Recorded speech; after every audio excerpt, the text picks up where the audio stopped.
기억나요? 제가 수업 시간에 아. 프레젠테이션 할 때 정말 다른 건 몰라도 이거는 무조건 하면 안 돼! 라고 했던 거.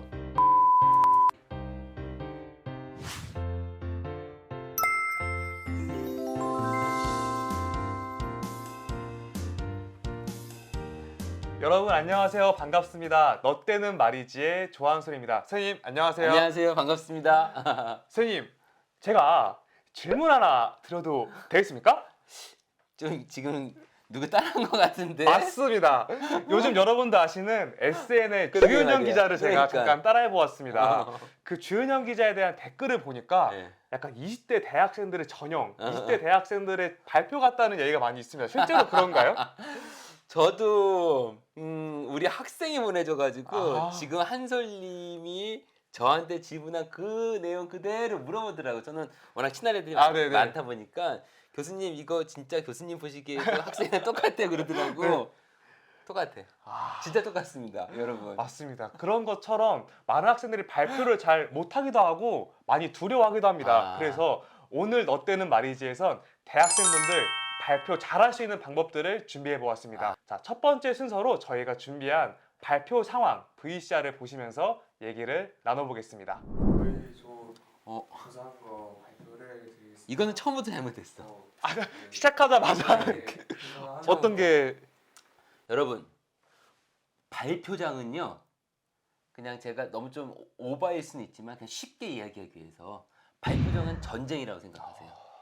전쟁. 무슨 말이냐? 누구와 누구의 전쟁이냐?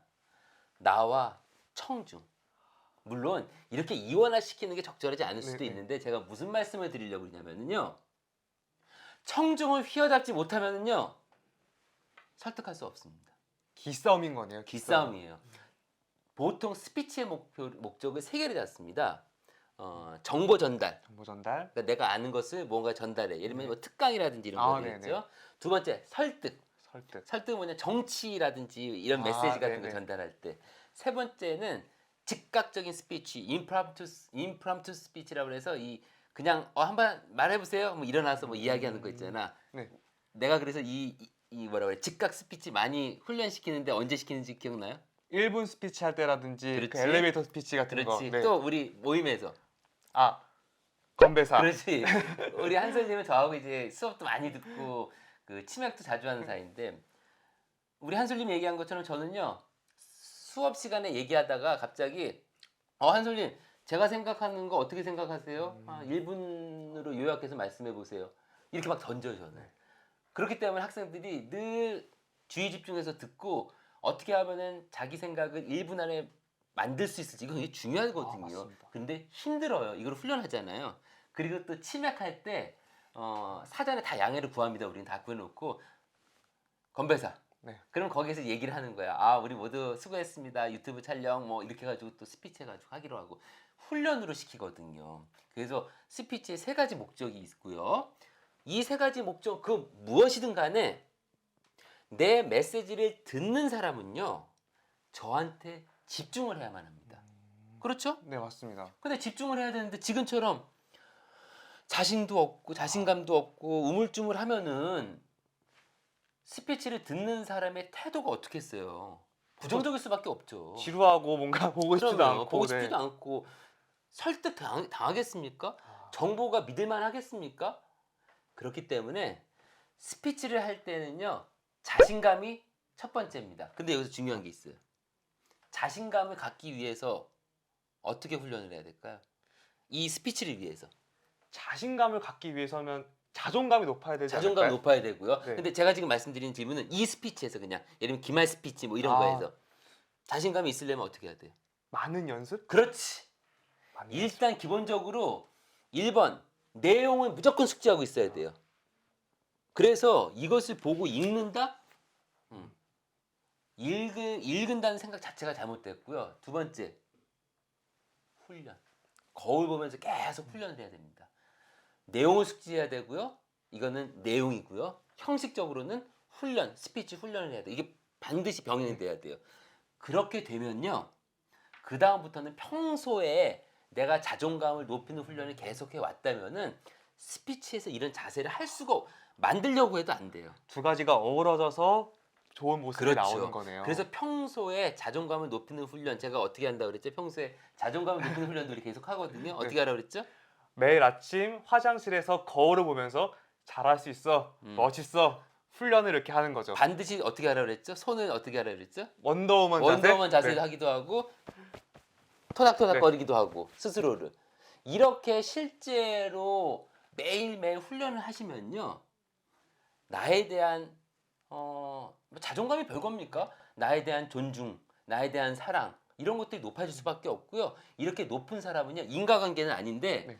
조사를 해보니까 다른 사람에 대한 배려, 친절, 이해 이런 것도 다 높다고 나와요. 그럴 것 그래서 같아요. 자존감 굉장히 중요합니다.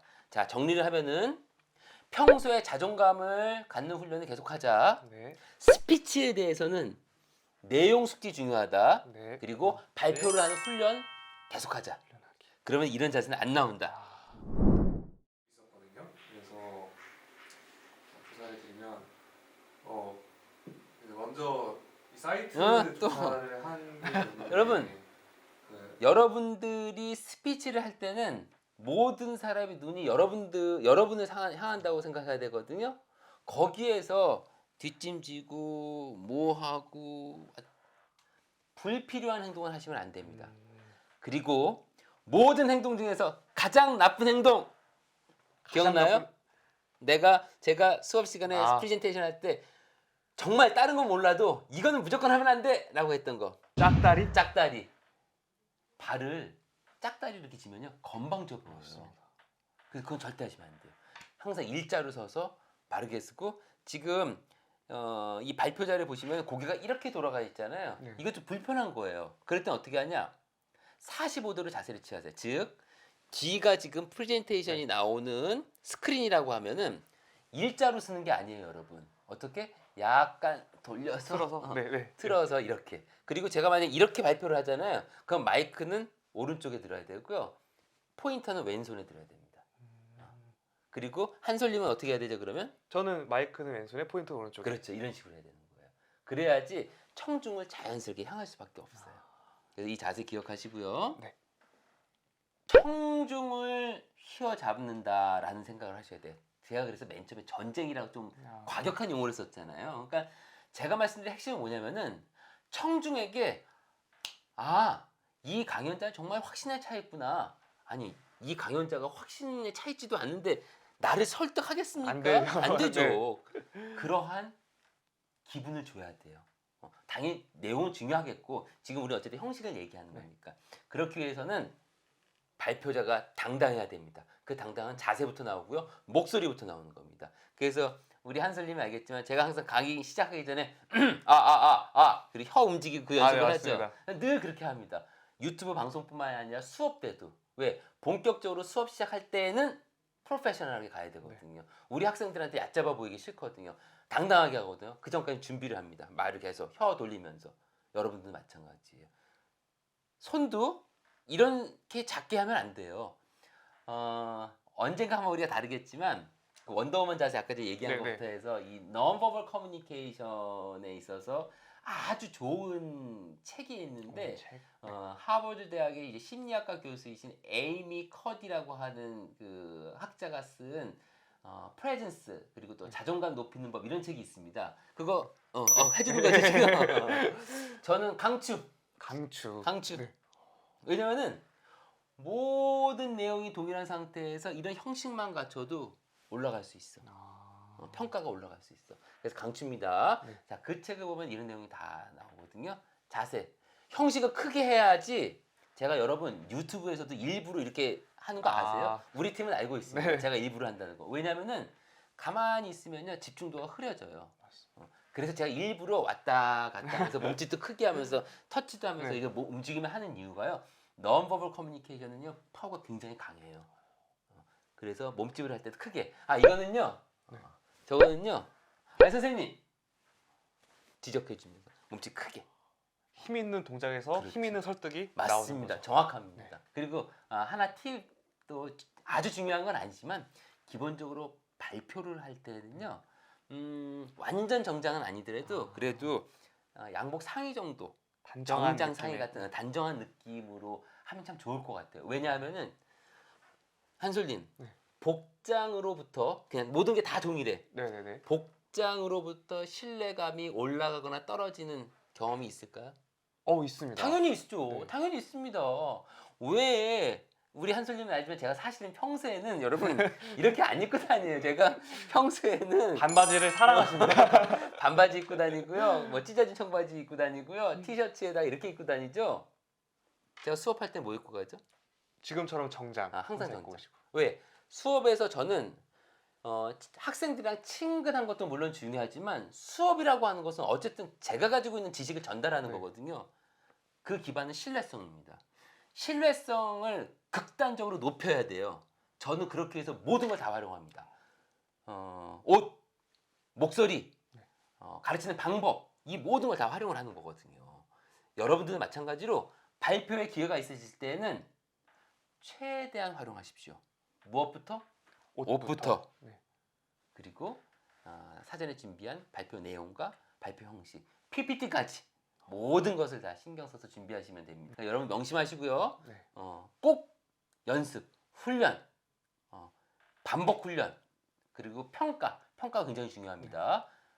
이것만 명심하시면은 여러분들이 그냥 씹어 먹을 것 같아요.